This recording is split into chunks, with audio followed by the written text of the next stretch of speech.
Bom, vim contar pra vocês a minha história de quando eu quase morri por causa de uma negligência médica. Sim, eu me sinto negligenciada. Bom, eu tinha 15 anos. E eu tava na escola, né, tendo aula normal, e comecei a sentir dores abdominais, assim, não sabia identificar bem se era na barriga, se era na região do estômago, mas era muita dor.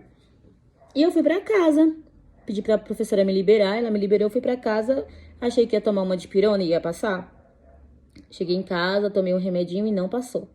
Minha mãe tava trabalhando, então meu irmão me levou ao médico.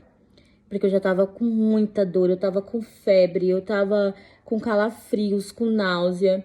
Chegando no médico, ele perguntou o que eu tava sentindo, eu falei das dores e falei da náusea. E aí ele começou a achar que eu tava tendo um aborto, começou a se referir à gravidez. E eu falei que não havia a menor possibilidade de eu estar grávida e que eu tinha certeza que não era gravidez. Porém, eles não acreditaram em mim. Eles pediram para fazer uma ultrassonografia. Fez a ultrassonografia, não encontrou nada, né? Porque para ver se tinha algum embrião, se eu estava grávida ou não. Não encontrou nada. Me liberaram para casa. No dia seguinte, a dor não tinha melhorado, então eu voltei pro médico. Já tava cansada de tanto sentir dor, já tava exausta. E eu, meu Deus, o que que é? E ninguém sabia o que que era. Corremos de novo pro hospital de madrugada. E o médico insistindo na teoria que poderia ser gravidez, que eu poderia estar sofrendo algum aborto, que eu tinha tomado algum abortivo e não queria contar. E eu não tinha tomado nada. Aí, me medicaram na veia, mandaram pra casa. Gente, eu fiquei 2 dias em casa, com dor. Sentindo dor e nada. Voltei pro médico. Quando eu cheguei lá, ele queria fazer uma outra ultrassonografia. Falando que talvez a primeira não tenha sido uma imagem legal e tal, porque ele não conseguia identificar o porquê que eu tava com tanta dor. E, enfim, parece que ser mulher, sentir qualquer relação com enjoo, com desmaio, é gravidez. Só pelo fato de você ser mulher. É incrível, né? Tipo, você não pode ficar enjoada perto de alguém que as pessoas já falam. Por exemplo, no trabalho. Ei, será que tá grávida? Gente, nem tudo gira em torno de gravidez. Mas eu já tava tão sufocada com aquilo, que eu gritei com o médico. Eu falei assim, não tem possibilidade de eu estar grávida, porque eu não fico com homens. Eu sou lésbica. Eu não gosto de homem, eu não tô grávida. E eu não tinha me assumido pra minha família ainda. Na verdade, a minha mãe já sabia, mas o meu pai não. E meu pai tinha ido... Ela não morava com meu pai, né? Ela era casada com outra pessoa. E meu pai tinha ido no hospital pra me ver, porque já tava todo mundo preocupado, gente. Tipo, já tava todo mundo achando que ia acontecer alguma coisa comigo. E eu fui, o médico ainda assim fez a ultrassonografia. E mesmo eu contando pra ele que eu era lésbica e que eu não tinha tido nenhum tipo de relação com um homem e que por isso eu não poderia estar grávida, que tinha que ser algo mais grave e que se fosse gravidez, né, menos mal, não era doença, mas tinha algo muito errado comigo. E aí, meu pai foi me visitar e eu tive que contar pro meu pai, devido a isso, né, que eu tinha revelado pro médico, que eu não gostava de homem, que eu era lésbica e que eu não tinha possibilidade de estar grávida, porque eu gostava de homem. Aí meu pai segurou na minha mão, super entendeu. Minha mãe disse que já sabia. Minha mãe disse que eu sou desde criança, né?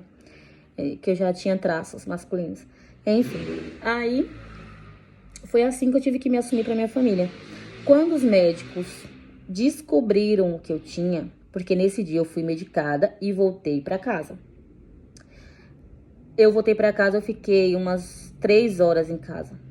E comecei a gritar de dor. Acho que o efeito do remédio tinha passado, eu comecei a gritar de dor. Eu tava na calçada, esperando... Faz muito tempo isso, então não tinha essa facilidade de Uber, né, de táxi, enfim, na comunidade que a gente morava. E aí a gente tinha ligado pro SAMU, só que demorou horas pra chegar. Passou um conhecido do marido da minha mãe, me levou no médico, e quando chegaram lá, o médico falou, eu não sei como ela tá viva. porque daí eles identificaram que era problema no meu apêndice. Então, já tava...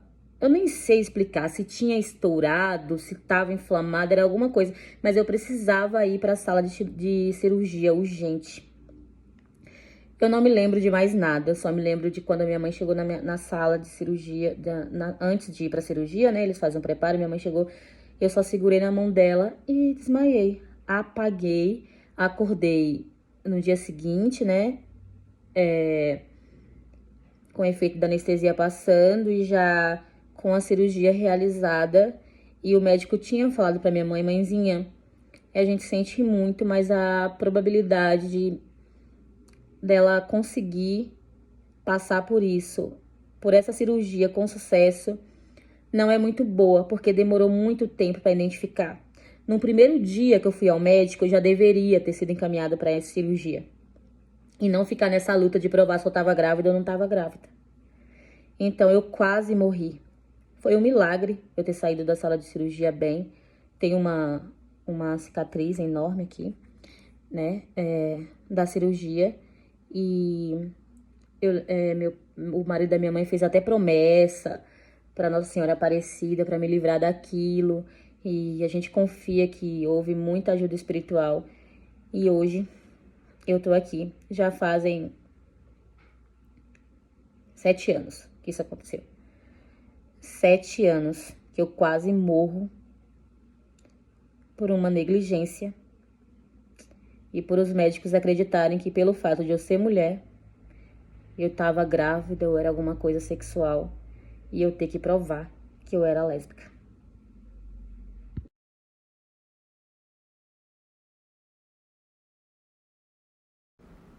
Oi, turma, tudo bem com vocês?